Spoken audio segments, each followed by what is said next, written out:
guys, I hope you are well and keeping safe. It has been raining over here. I'm just looking at my window over there, and it's so beautiful, you guys. Camera is so beautiful, it amazes me every freaking time. Okay, so today I am here to talk about how when everybody in the world, most of us in the world, were struggling to keep their jobs, and some of us were actually losing their jobs, how I actually managed to get one.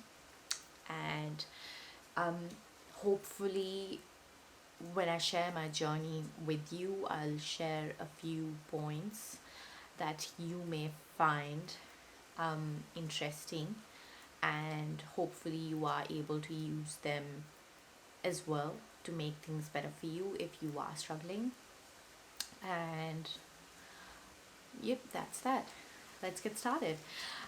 So, for those of you who are watching me for the first time, I would like to start with at the very beginning, which was the day I graduated, which was 19th of July 2019.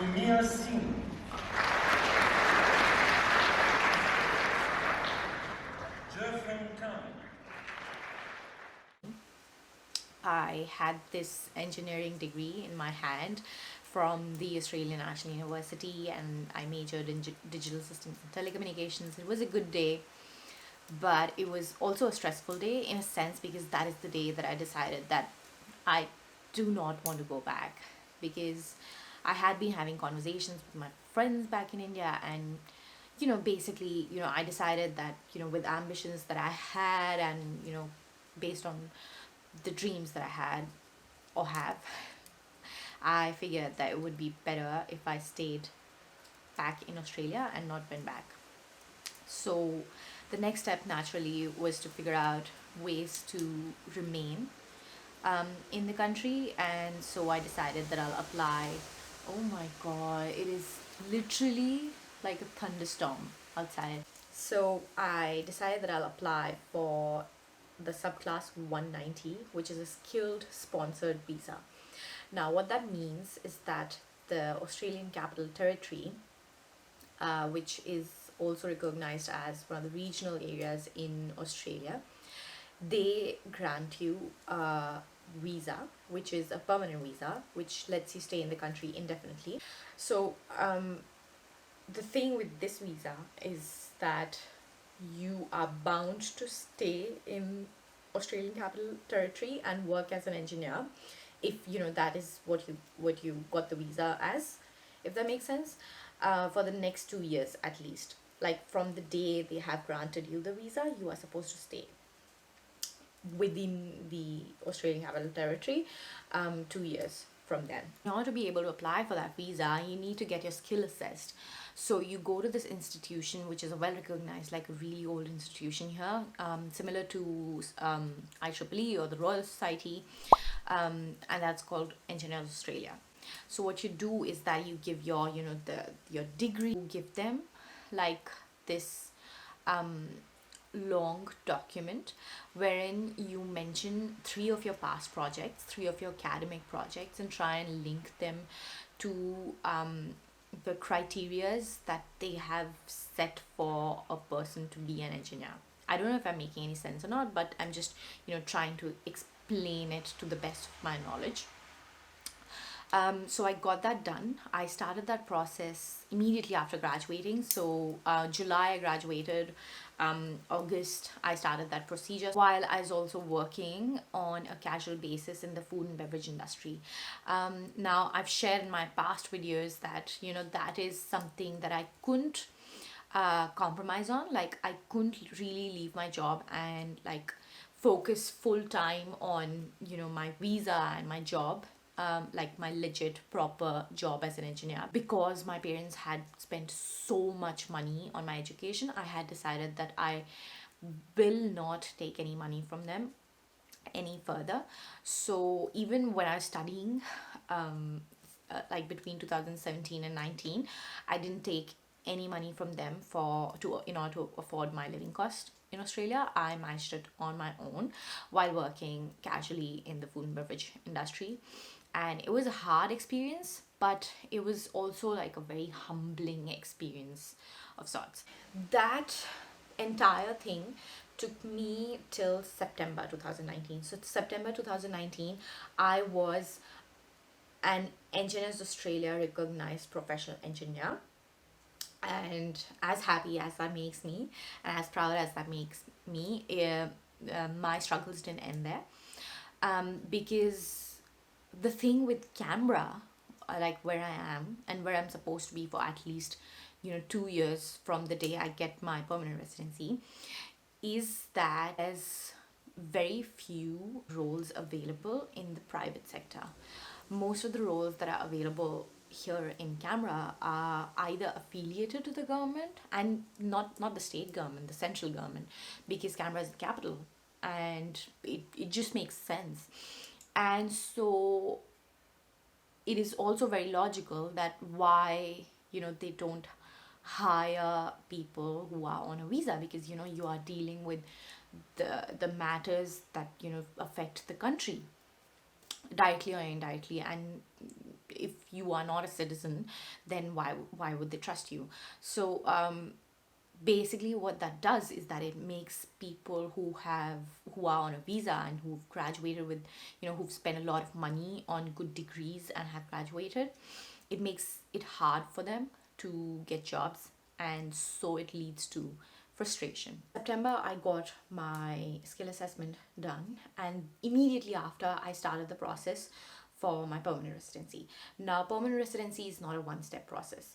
What you do is that you first go ahead and lodge your interest. You first calculate how many points you have, because it is a credit point system, based on your degree, your age, your English competency and everything else.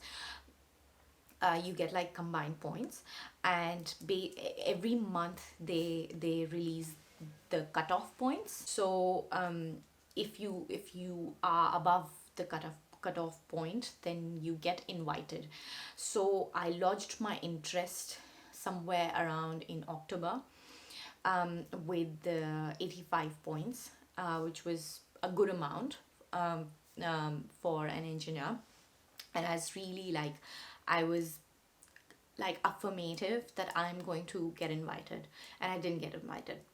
So that that pulled me down even more. When I needed to be lifted up just a little bit, it pulled me down even more. And but I'm a strong person, and I didn't give up, and I applied again. And what I did was that I gave my English competency exam again, so I could get some extra points, and I was able to. So the next time that I applied with 90 credit points, and this time I got invited. So I got my invite in December. In January, I lodged my interest for the second time in December 2019, and I got invited in January. After that, the next 3 months were like, I can't even comprehend in mere words how stressful the experience was. Between January and March, I am I'm working on my resume. I'm trying to get a job. I am working as a technical freelance writer for Upwork. I am working on a casual basis in the food and beverage industry, because I've had to manage my own rent and my bills and my groceries and everything else. And I'm in the middle, I'm surviving basically. And then the sixth thing that comes in, like all of a sudden, and you're not prepared for it, is all this huge pile of paperwork that you need to like submit within 3 months. And so there's a lot of stuff that you give to the Home Affairs for processing your application. To name a few things, you get your police clearance from India, which takes some time, and it is a process in itself. You get your police check done here and get a clearance. You get your medicals done, and you give them like your job history, and your bank account details since the time you've come here. And you basically give proofs for everything. It's a whole another level of stress, basically. And I reckon that is why most people just get agents and put it on their agents. But I was like stingy enough to decide that I'll do this on my own, and I'm an educated woman and I can do this on my own. But now I can tell to whoever's watching this video that it would be better to get an agent than do it by yourself if you don't handle stress very well.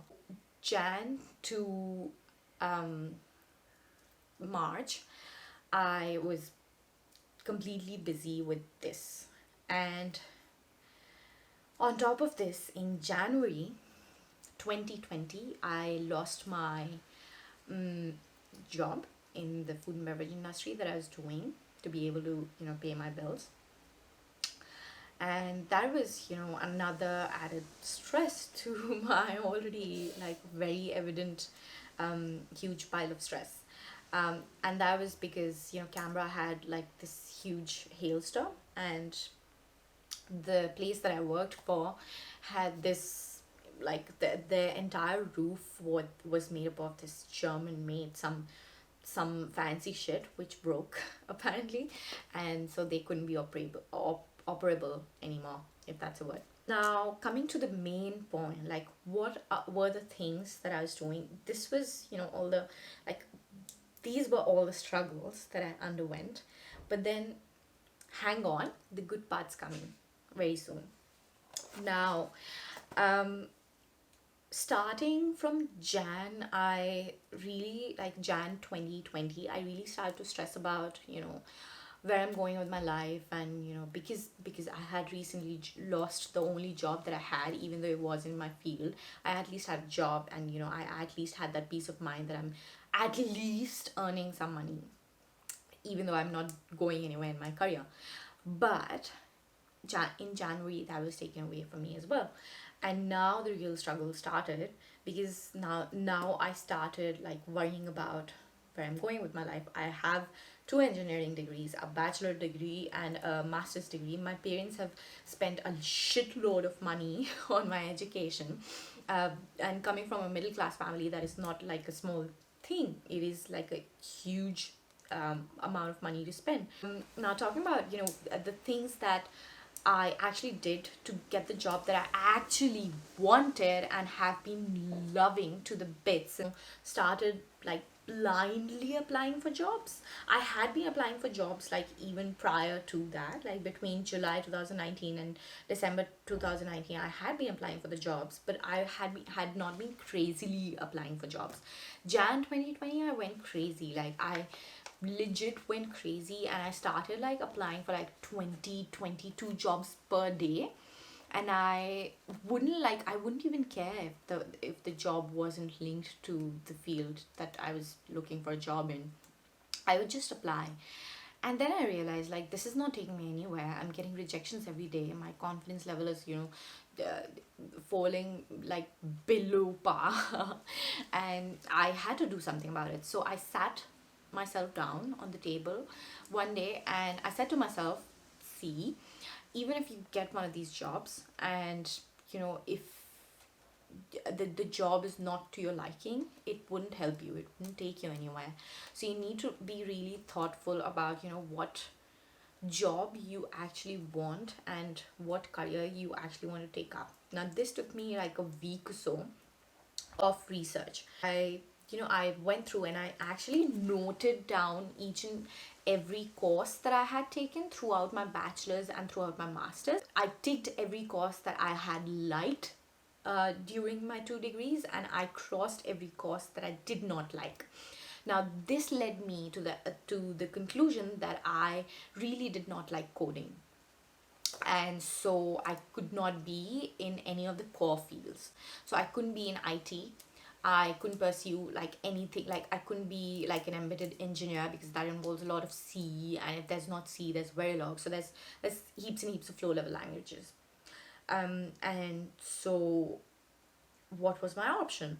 So I researched even more, and I also researched on what Australia's job market was all about, so I could sort of link what I had in my head and what I wanted to do in terms of my career with the job market of Australia. So then I decided that I wanted to be a consultant. Now, consultant, for those of you who do not know what it is, there's not just sales consultants, FYI. There's consultants of all kinds. Consultant is the person who, like, businesses and large organizations come to consult for advice on, what steps to take to earn more profit, if the company or an organization couldn't meet like a project requirement, for us to analyze like what went wrong, for us to analyze their numbers so they could, actually, say for instance, increase their sales, etc. So there's some Python involved, but Python is my friend now. I have learned Python and I'm like completely like comfortable with it. So I decided at that point that I wanted to be a consultant, and there's, as I've already said, there's different kinds of consultants. So I noted down a few kinds, and then I finally decided that, maybe I want to be a strategy consultant, or maybe I want to be a technical consultant. So now I knew what I wanted to be. The next step naturally was to fix my resume. And I'm not lying when I say that I fixed my resume. I had updated my resume about 12 times or so, before I started getting compliments on my resume. Like, I have legit gotten compliments on my resume. Even the job that I got in June 2020, the COO came in and he complimented me on my resume and said that I have a pretty impressive resume. And that is not because of the fact, not just because of the fact that, I had certain accomplishments, but also because of the fact that it looked appealing, because that is the piece of paper that you're using to sell yourself, right? So that is something that's representing 20, 22, 25 years of your life. So it needs to be a freaking good piece of paper. Um, and what did I do to update my resume and make it really good? I read heaps and heaps of LinkedIn posts. I read a book on how to write an impressive resume. I consulted a few people, never paid money for the consultations, but like as much free consultation as I could, I got. And so I every time I used to find like something interesting and something that I thought would help me get a job, I would put it in my resume. And of course, you should never lie on your resume. You should be as precise and as exact as possible, because if you lie on your resume and then you go to an interview, if you get selected based on the lie that you made on your resume and you get selected and you go to the interview, it's not going to work anyways. So do not lie. My resume that got me like, it basically got me like three confirmed offers, one of which I took. And it also got me an offer after I had started my current job, which was amazing. And all of this coming during the times of COVID was pretty impressive. So I'm thinking that, I must have done something right to get these offers. What was I doing meanwhile? So as I mentioned earlier, I was working as a freelance technical writer with Upwork. Why I did that was because while I was looking for jobs, I was also like going to all of these recruitment agencies. They would always kick me out because, as I said, Canberra has a lot of government clients, and so even the recruitment agencies won't take your case because they know for a fact that they won't be able to get your job if you're on a visa. So they kick you out. But like you have when you go and meet people, you have certain conversations, and some conversations help you and some do not. And so one of these like recruitment consultants, they told me this one thing that, we can't take your case anyways, but even if you had an Australian citizenship, we wouldn't have taken your case because you don't have any paid experience in your field. And so I'm like, how am I supposed to get an experience if I'm not getting a job or an internship because I don't have a permanent residency or, you know an Australian citizenship. And he's like, that's not my problem, honey. You need to figure it out on your own and get an experience, get a citizenship, and then come to us. And I'm like, okay, bye. And so I talked to my sister, and my sister had been freelancing with Upwork. And so she suggested, why don't you try and get your account approved? So in March, what I started doing was I started replying to the rejection emails, because as I was applying for like more than like 22 jobs a day or in 2 days, I was also getting like heaps and heaps and heaps of rejections every day. And so what I started doing in March 2020 was that I started replying to those rejection emails and sort of like lodging my interest. And before replying to those rejection emails, I would always go and like research on the company and what the job description was. And if it is a big company, then I would like research on the department for which I had applied for, and then like articulate like a very like targeted email to the recruiter and send it to them. And I would get replies like 80% of the times, and they would say like, we understand that you are interested in the job opportunity, but at this point you are not qualified enough. If you like get this and this, then we'll hire you at some point. Let us know if things change. So now I would know what I need to do if I wanted a job in a particular field with a certain company. And so it gave me certain, a particular direction. On top of this, what I was also doing was that I was looking for organizations in Canberra, because I couldn't leave Canberra, um, which I would like to work for. So by this time, I had gained like this mid-level expertise of sorts in like applying for jobs, as stupid as that sounds. And so I would only apply for roles that I wanted and not apply for any and every role by this point. And what I started doing was that I started researching on companies that I would like to work for, and I started emailing like people like on through I would find them through LinkedIn or through Facebook or through Google.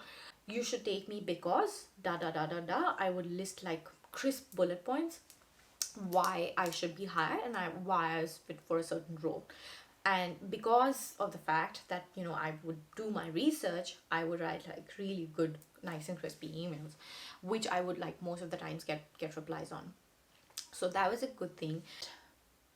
During this time, I also built my own website. And how that happened was that I used to be on LinkedIn like all day long, and I came across this LinkedIn post that talked about how like only 3 out of 10 job applicants have their websites, and how having a website could make you stand out of the crowd. But I did not have a job and I did not have a money, and I was surviving on my savings, and my savings were about to run out. And so I decided, okay, I need a website. What do I do? I'll make it on my own. I tried my hand at HTML and CSS, and I was able to build my own website. And I was the proudest person on the planet, and I was able to like put like a QR code and everything else, like the fancy looking stuff on my resume. Okay, so my camera cut me off, and I thought, why not sit down on my bed comfortably and talk to you guys? So talking about how I actually got this job, as I've earlier mentioned, I started applying for applying for companies that I thought that I would like to work for, even though they had no job vacancies. And there came my current organization, and I went through their website. I loved their website. I loved what they did. I was like, I had not thought about this, working in this particular field, and I hadn't imagined that this is something that could be linked with my educational background. And so I applied. and like as I've mentioned, I wrote like a very nice crisp email, and I got a response from the chief operating officer of the organization the very next day. And the the the amazing person, he mentioned in the email that he would like to have a coffee with me. And so I thought, okay, why not give this a shot, and why not treat this as a real interview? And so I prepared and went for that alleged coffee. And to my surprise, it did turn out to be an interview. And by the end of the interview, the person was impressed with me. At least he looked that he was impressed with me.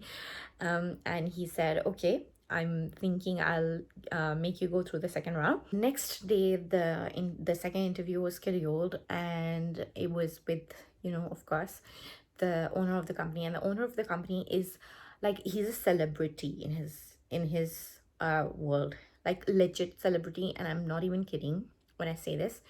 And he's been in the field since more than 20 years, and it was nerve-wracking to know that I was going to be interviewed by this person. And so I didn't sleep that night, and I prepared as much as I could, because I knew this person was going to ask me like heaps and heaps of technical questions, which he did, FYI, and I was able to like successfully answer most of them. Some of them which I didn't know, I humbly accepted that I didn't know the answer to. But then I also said that, I'm a fast learner, and all of the quintessential stuff that, people say in the interviews. And I thought that I had like fucked it up. I thought I wouldn't get the job after the second interview. But then, to my surprise, the next day, so this was like, the entire process like was not more than four days, if I remember it correctly. So this happened in June, mid June, and I came by 16th of June. I had the confirmation in my letter in my hand, and I was called to sign the contract, and everything just happened really fast. And 1st of July I started working officially. And I really hope that you can take away something from this experience. I know I digressed like a lot of times, and I talked about like bullshit in the middle, but I wanted to do this in one take, and I wanted to like be as real as possible, because I know that, when I am being my authentic, like my most authentic self, that is when I'll be able to give a person in need of advice the most real advice. And nobody needs to hear bullshit, I know, because I don't like to hear bullshit, and so I wouldn't want to give it to you.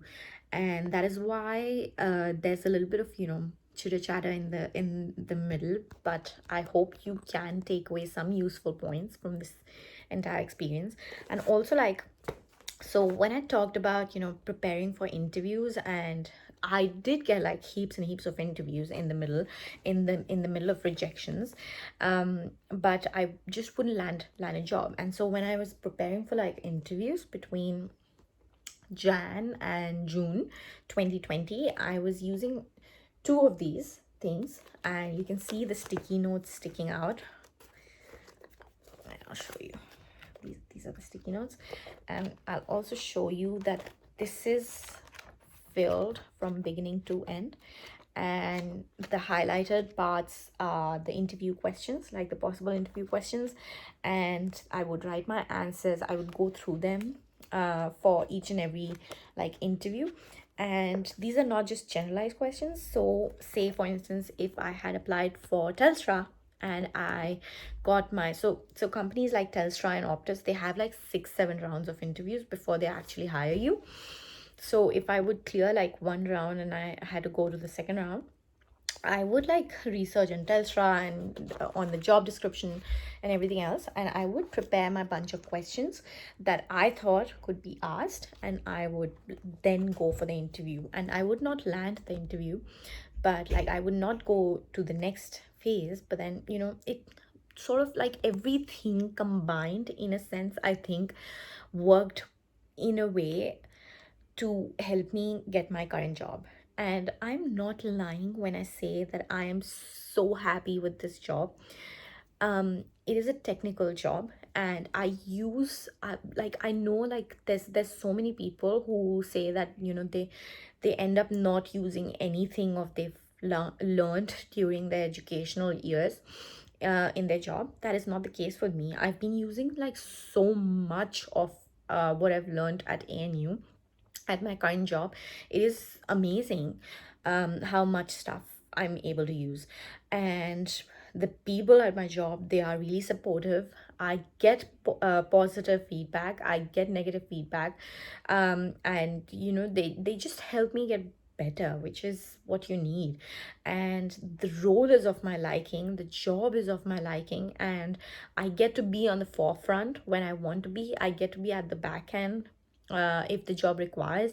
And it is just amazing, like, the amount of exposure that I'm getting so early on in my career is just bizarre, and it's amazing in a good sense, of course. And so I really hope that you liked the video. Do like it, and do subscribe to my channel if you did, and wait for my next video.